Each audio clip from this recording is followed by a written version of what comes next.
Ladies and gentlemen, listen carefully. Money is not a mystery. It is a mirror. It reflects the purpose that governs your life. Money is not your master. Money is your servant. It was never designed to lead you. It was designed to follow you. You see, the greatest tragedy in life is not poverty. The greatest tragedy is to have provision with no purpose. Because when purpose is absent, misuse is inevitable. And when you don't know the reason for something, abuse becomes the result. Money was never meant to be pursued. You were never born to chase it. You were born to attract it through the fulfillment of your assignment. The purpose of money is not accumulation, it is activation. Money comes to activate purpose. And when your purpose is clear, provision becomes automatic. Listen, money is a follower. It follows vision. It follows discipline. It follows clarity. If you ever find yourself chasing it, it's a sign you have not yet discovered your direction. Because when a man discovers his purpose, resources begin to locate him. Investors find him. Opportunities find him. Ideas come alive within him. Why? Because purpose is magnetic. You see, the problem is not that we don't have enough money. The problem is that we have lost our reason for it. We keep asking for more money, but God keeps asking why. He does not fund confusion. He only funds clarity. He will not sponsor entertainment. He sponsors assignment.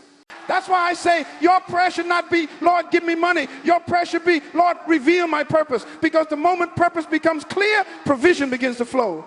Money obeys purpose the way a river obeys gravity. It must flow in the direction of intention. When God created you, he placed inside of you a calling, a gift, an idea that solves a problem. That's where your wealth is hidden. You don't look for money, you look for problems to solve. And when you solve them through purpose, money will find you. Purpose is the law that commands provision. It commands favor. It commands opportunity. It commands relationships. That is why you must never measure wealth by what you possess. Measure it by how much of your purpose you've activated. So before we talk about riches, investments, or careers, we must settle this law. Money obeys purpose. It listens to vision. It serves clarity. When you begin to live by purpose, you stop asking for what you need and start attracting what you require.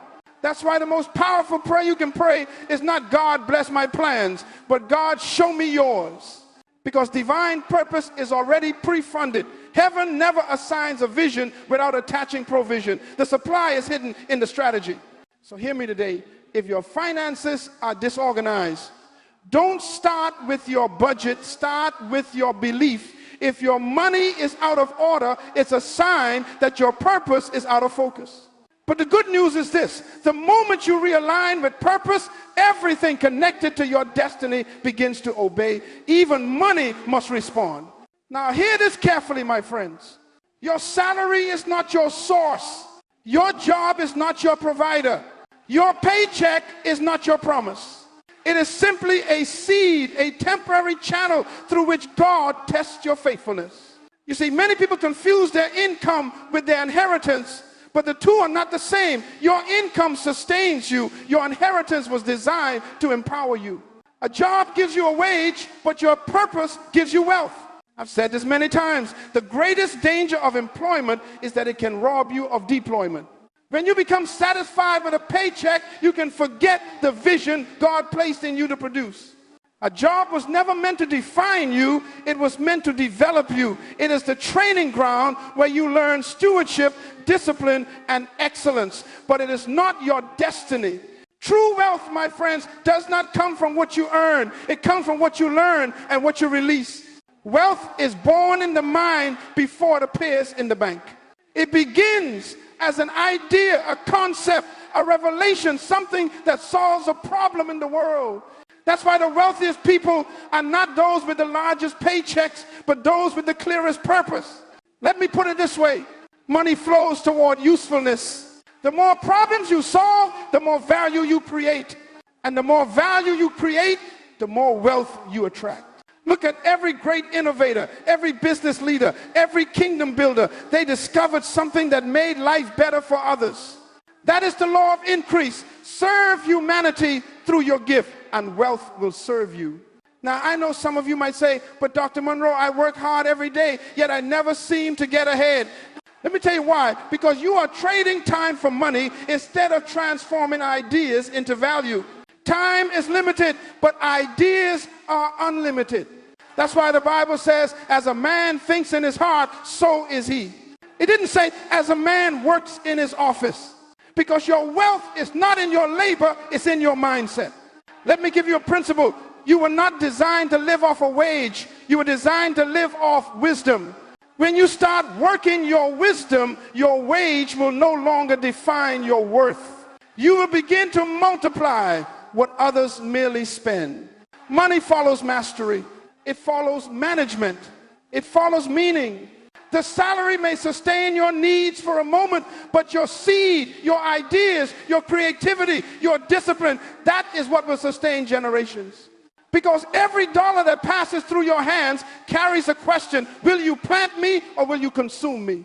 A seed can do what a salary never can. It multiplies beyond your effort.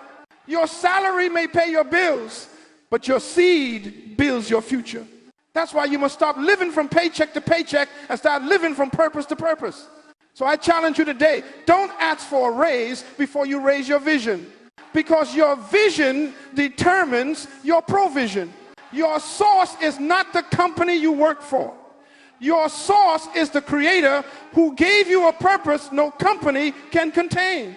When you begin to understand this law, something shifts inside you. You stop complaining about what you don't have and start cultivating what you do. You stop depending on systems and start depending on principles.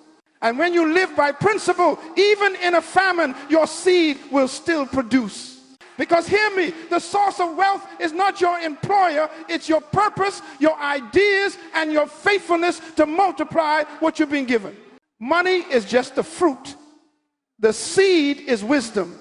And that's why we're about to talk about the tool that brings those two together, the purpose ledger. Now that you understand that your wealth begins with purpose and your salary is only a seed, let me introduce you to something that will revolutionize your relationship with money. I call it the purpose ledger. No, it's not an accounting book. It's not a budget sheet. It is a covenant between your vision and your wallet. It is where your faith meets your financial behavior. You see, most people manage money emotionally. They spend based on how they feel, not on what they're building. But purpose requires order. Purpose demands discipline. The purpose ledger is how you bring your spending, your earning, and your dreaming under divine management. Every great kingdom has a treasury. Every wise king knows where his gold goes. And you, my friend, are no different. You are a king or queen over your own domain. But if you cannot account for what flows through your hands, you cannot command what flows into them. The purpose ledger is simple. It has 3 columns, but it will change everything. The first column is called investment in purpose. This is where you record everything that pushes your vision forward. Books you read, skills you develop, tools you buy, people you support, causes you advance. When you invest in purpose, you are not spending, you are sowing. And every seed sown into purpose carries a promise of multiplication. The second column is called consumption for comfort. These are the things that sustain your life: food, clothing, shelter, transportation. They are necessary, but they are not destiny. Never confuse survival with success. You were not born just to pay bills and die. When your ledger reveals that most of your money lives in this column, it means your vision has been neglected. And the third column, the most dangerous one, is called distraction and decay. This is where purpose goes to die. Every purchase made out of comparison, pride, or impulse lives here. This is the column of I just wanted it. I saw them have it. I couldn't resist. But remember this, what you feed will live. What you starve will die. If you keep feeding your distractions, your destiny will starve. The ledger doesn't lie. It tells you the truth about your priorities. It shows you whether your money serves your purpose or your pleasure. And until you can face that truth, you cannot change it. I tell people all the time, until you track it, you can't transform it. If you don't measure it, you can't manage it. That's why the purpose ledger is not about shame. It's about stewardship. It's not about guilt. It's about growth. Because what you measure, you begin to master. You see, every time you record a transaction, you are making a declaration. You are saying, this is what I value. This is what I serve. This is what I believe in. Your ledger reveals your faith more clearly than your words. That's why Jesus said, where your treasure is, there your heart will be also. Because your money always travels toward your affection. If you want to change your financial future, change what you love most. Love purpose more than pleasure. Love impact more than image. Love legacy more than luxury. The purpose ledger will expose waste, but more importantly, it will reveal wisdom. It will show you where you've been faithful and where you've been foolish. It will teach you to take responsibility for your own harvest. From this moment on, I want you to look at every expense, every habit, every purchase, and ask this question: does this serve my purpose or sabotage it? Because money obeys direction. And when you direct it toward destiny, it begins to multiply under the law of purpose. So as we move forward, I will show you how to fill those columns, not just with numbers, but with meaning. Because wealth is not the size of your account, it is the accuracy of your alignment. When your money aligns with your purpose, increase becomes inevitable. And that, my friends, is why the purpose ledger matters. Now that you understand how to bring your finances under order through the purpose ledger, let me take you deeper into the law of increase. There are 3 seeds of wealth that govern the harvest of every great life. These 3 seeds are simple, but they will decide your future. They are called give, grow, and guard. Say it with me. Give, grow, guard. Let's begin with the first seed. Give. Giving is not loss. Giving is sowing. You never lose what you give. You only release it to multiply. The farmer does not cry when he releases seed into the soil because he understands the law of return. Money, like a seed, must move to multiply. Many people want increase, but they hold tightly to what they have. And whatever you cling to in fear, you lose. Whatever you release in faith, you gain. That is the paradox of purpose. When your hand is closed, nothing leaves, but nothing enters either. Giving keeps your heart pure. It disconnects you from greed and reconnects you to grace. It reminds you that you are a steward, not an owner. When you give toward purpose, whether to serve others, advance truth, or empower vision, you are aligning your finances with divine circulation. Money is energy. It must keep flowing. If you stop it, it stagnates. That's why some people earn a lot but feel empty, because their wealth has no outlet of purpose. The second seed is grow. Growth is the discipline of increase. It means you must invest in your own development. Don't expect financial expansion if you refuse personal expansion. You can't handle more until you become more. The greatest investment you will ever make is in your mind. Before you buy stocks, buy wisdom. Before you chase profits, pursue principles. Because your outer world can never rise above your inner capacity. Read, study, learn. Take courses, listen to mentors, sharpen your skill. Money is a magnet to competence. People don't pay for potential, they pay for mastery. And mastery is the fruit of continuous growth. Let me tell you, my friend, your future is hiding in the books you haven't read yet, in the conversations you've been too afraid to start, in the discipline you keep postponing. You are one skill away from a new season. The wise never stop growing because they understand that growth is not an event, it's a habit. The third seed, guard.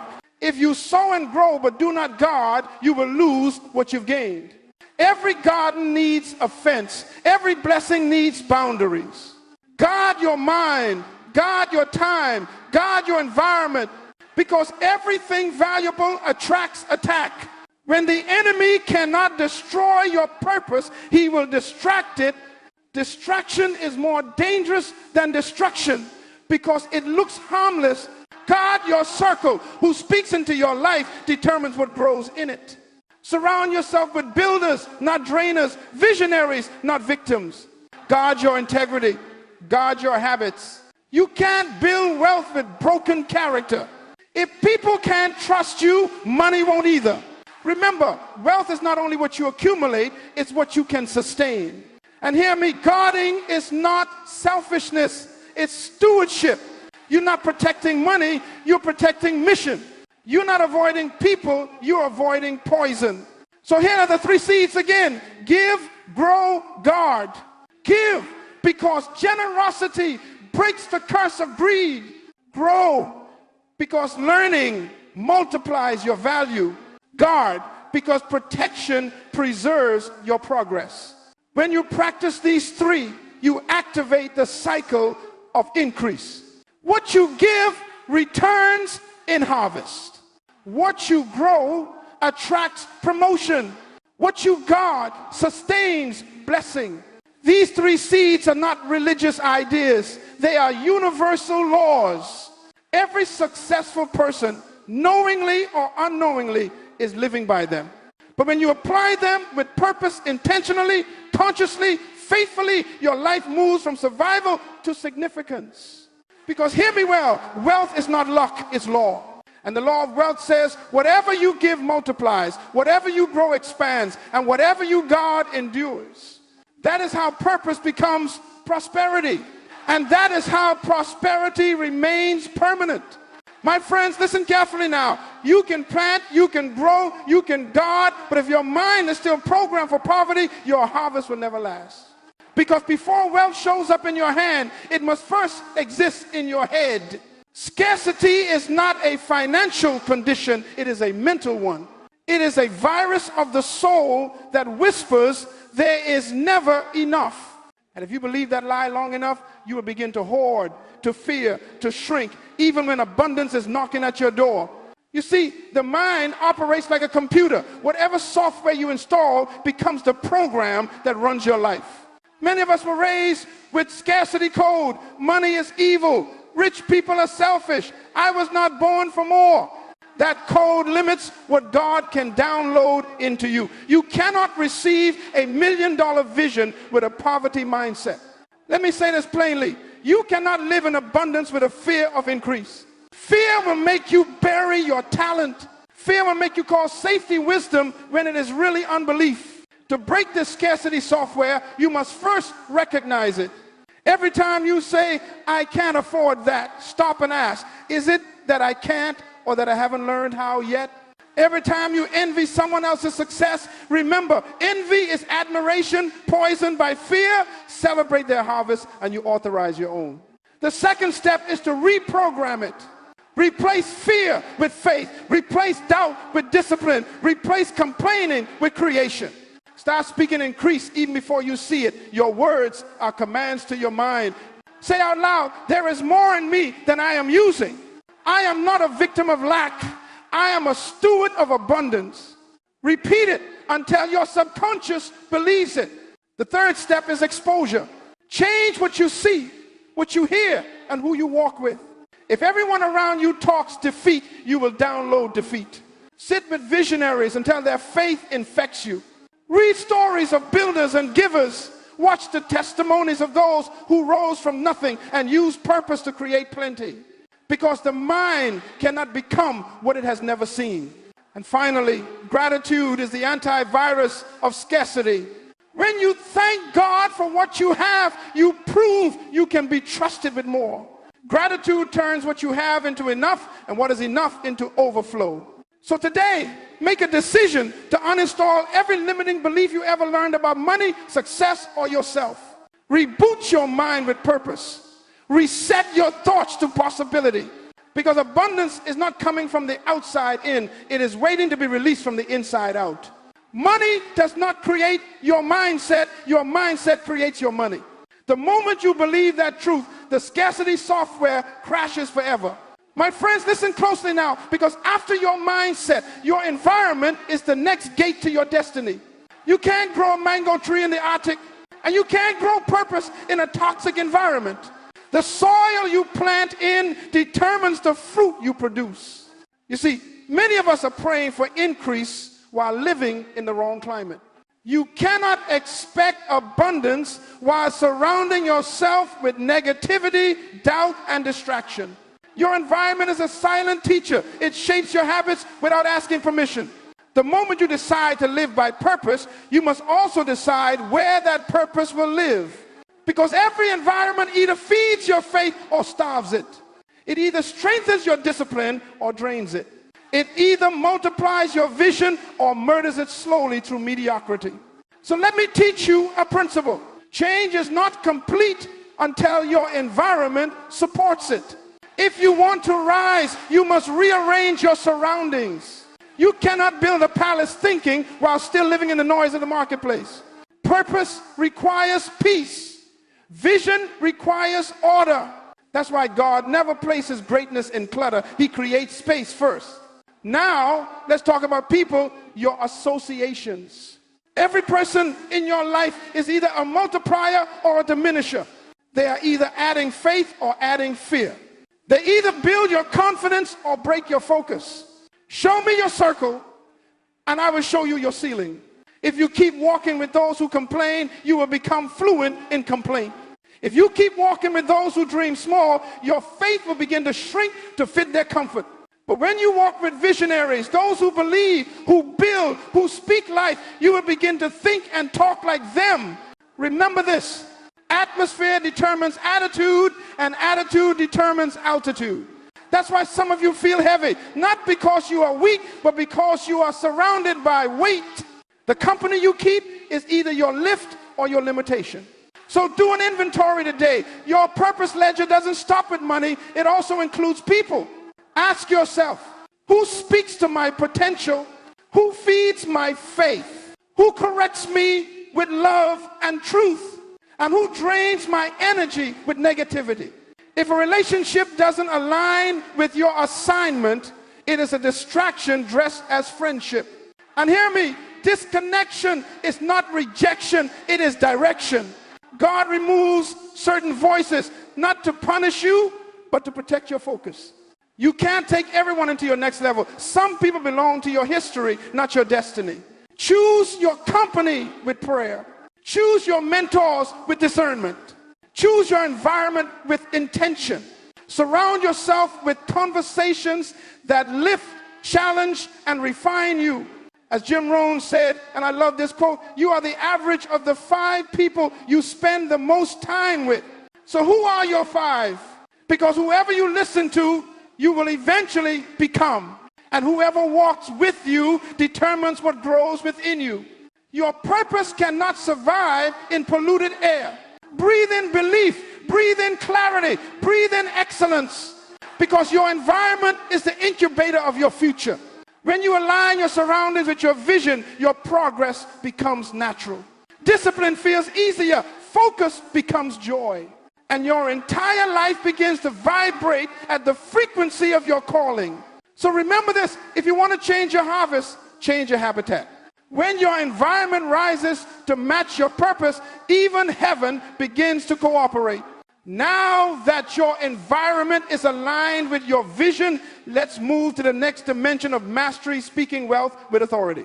Because words, my friends, are not harmless. Words are spiritual containers. They carry power. They create atmosphere. They build worlds. The Bible says life and death are in the power of the tongue. That means whatever you repeatedly say, you authorize to live in your reality. Your words are the seeds your mind waters. Every confession is a command to your future. Too many people keep cursing their own harvest with careless language. They say things like, I'm always broke. I'll never get ahead.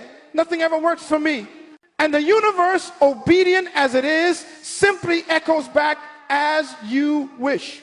Because your life expands or contracts to fit the vocabulary you use. Hear me well. You cannot speak defeat and expect victory. You cannot confess lack and attract abundance. You cannot declare fear and walk in faith. Your mouth is the pen that writes tomorrow. When I say speak wealth, I am not talking about greed or vanity. I am talking about alignment.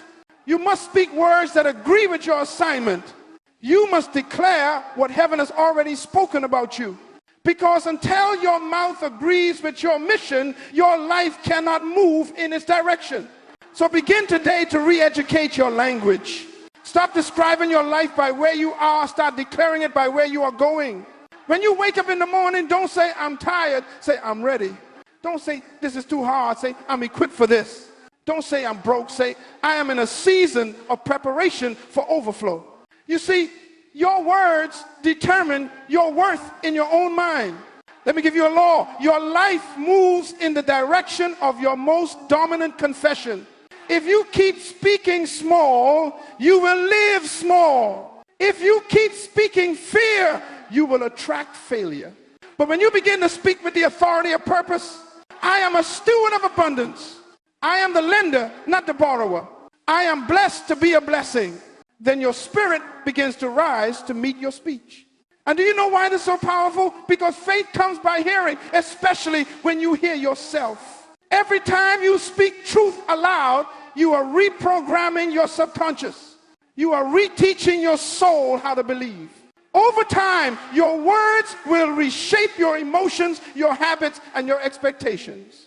So speak with intention, speak with clarity, speak with conviction. Let your language become a tool of leadership over your life. And remember, kings do not beg, kings decree. When you know who you are, you stop asking and start declaring. That's why every day you must open your mouth and command your morning. Say, today I will prosper in purpose. Today, resources will locate me. Today, my work will bring value, and my value will attract reward. And when you say it with faith, the atmosphere begins to organize itself around your words. Never underestimate this truth. Money doesn't respond to noise, it responds to authority. And authority is exercised through words. So guard your mouth like a vault. Only release what you want, multiply. Because what you speak consistently, you eventually experience completely. That is why I say to you today, speak what you want, not what you fear. Your voice is the steering wheel of your destiny. Direct it wisely. Now that you understand how to think, speak, and live with authority, it's time to act. Because knowledge without application is deception. It makes you feel change while nothing actually changes. So today, I am giving you an assignment, the 30-day Purpose Ledger Challenge. For the next 30 days, I want you to partner with purpose intentionally, deliberately, and consistently. Not emotionally, not someday, but now. Because transformation doesn't come from hearing truth, it comes from practicing truth. The Purpose Ledger, my friend, is your training ground for stewardship. It will reveal your priorities and reform your habits. It will teach you discipline, awareness, and gratitude. If you will commit for just 30 days, I promise you, your mindset, your spending, and your peace will not be the same. Here's how it works. Step 1, record everything. For 30 days, write down every cent that enters and leaves your hands. You can't manage what you hide from yourself. Each transaction must find its place either in purpose, comfort, or distraction. Do not skip a single one. Because honesty is the first step to healing. The ledger is not for guilt, it's for growth. It's your mirror of stewardship. Step 2, daily reflection. At the end of each day, open your ledger and ask one question. Did my choices today serve my vision? Not was I busy. Busyness is not productivity. Not did I make money. Money without meaning is still poverty. Ask, did today's actions move me closer to my assignment or further away from it? Write your answer. Be honest. Truth is painful at first, but powerful in the end. Step 3, weekly adjustment. At the end of each week, review your ledger and look for patterns. Where did your money go? Where did your energy go? Where did your peace go? If too much of your life lives in the comfort column, shift some of it into purpose. Take 10% from convenience and invest it in your calling, in learning, creating, giving, or building something that outlives you. Because your comfort is not your crown, your purpose is. Step 4, speak over your ledger. Every few days, open that book and speak life into it. Say, this ledger represents discipline. Say, I am mastering my money. It is no longer mastering me. Say, every dollar here will serve destiny. When you speak, you reinforce your authority. The ledger becomes not just a record, but a reminder that your life is under leadership, not luck. Step 5, gratitude and expectation. Each day before you close your ledger, thank God for provision, even if it seems small. Gratitude multiplies resources because it multiplies awareness. Then set your expectation for tomorrow. Faith without expectation is frustration. Write down one declaration each night. Tomorrow, I will manage with wisdom. Tomorrow, I will attract opportunity. Tomorrow, I will serve purpose. And after 30 days, you will see something extraordinary. You will not only have more clarity, you will have more peace. You will not only know where your money went, you will know where your heart belongs. Because the purpose ledger is not just about wealth management, it is about life management. The purpose of this challenge is not to make you rich, it is to make you ready. Ready for abundance, ready for promotion, ready for legacy. Because God will never trust you with more until you prove faithful with less. He does not bless emotion, he blesses order. And this ledger is your proof of order. So I invite you, I challenge you, start tonight. Find a notebook, open a page, and title it, My Purpose Ledger. Write today's date.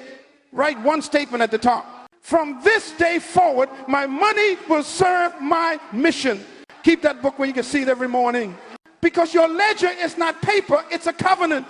And if you will honor that covenant for 30 days, you will begin to feel what it means to live not from paycheck to paycheck, but from purpose to purpose. Because prosperity is not about having more, it's about becoming more. And this is how you begin. Now that you have embraced the discipline of the purpose ledger, I must remind you of a greater truth. Prosperity is not merely financial, it is spiritual. Money is only one expression of abundance.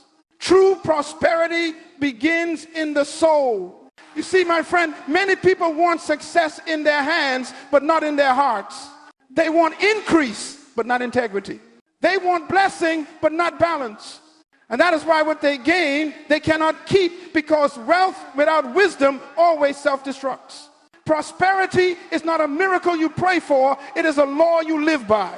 And every law of increase begins with stewardship. God will never give you what you mismanage. If you cannot manage time, he will not trust you with territory. If you cannot manage your emotions, he will not trust you with influence. And if you cannot manage resources, he will not trust you with riches. That's why Jesus said, he who was faithful in little will be faithful in much. Faithfulness is the currency of promotion. Your next level is never waiting for money, it's waiting for maturity. Let me tell you something eternal. God does not send money from heaven. He sends ideas. He sends instruction. He sends relationships. He sends strategy. And when you obey those instructions, provision appears. That is the spiritual order of prosperity. Obedience precedes overflow. The world measures wealth by accumulation. The kingdom measures it by assignment. In the world, wealth is about what you possess. In the kingdom, wealth is about what you produce. And if your wealth does not serve purpose, heaven calls it waste. That is why every act of giving, every moment of diligence, every decision to stay disciplined is not just an economic act, it is a spiritual one. When you tithe, you acknowledge divine ownership. When you give, you demonstrate faith in the unseen. When you plan and steward well, you reflect the order of the Creator himself. Let me give you a law. God funds what he orders. He will not finance confusion. He will not invest in rebellion. He will only release resources to those whose vision aligns with his will. So before you ask him for increase, ask him for instruction. Don't just pray for blessing, pray for blueprint. Now hear this. Abundance is not proof of favor. Obedience is. Some people mistake accumulation for approval. But there are men who are rich in finance and poor in fulfillment. They have money but no meaning. Income but no influence. Luxury but no legacy. Because they pursued wealth without purpose, gain without gratitude, and profit without peace. You were not born to live like that. You were designed to be a steward, a manager of divine trust. Everything you have belongs to God. You are simply the caretaker. And when you treat what you have with reverence, He entrusts you with more. You see, money is a test of trust. It reveals who rules your heart. When God blesses you, He's not rewarding you. He's revealing your level of responsibility. Will you use it for your comfort or for your calling? Will you feed your ego or fulfill your assignment? That's the spiritual side of prosperity. It's not about what you have, but who you become through what you manage. True prosperity is peace in purpose. It's knowing that what's in your hand is building something that will outlive your name. So let me say this to you clearly.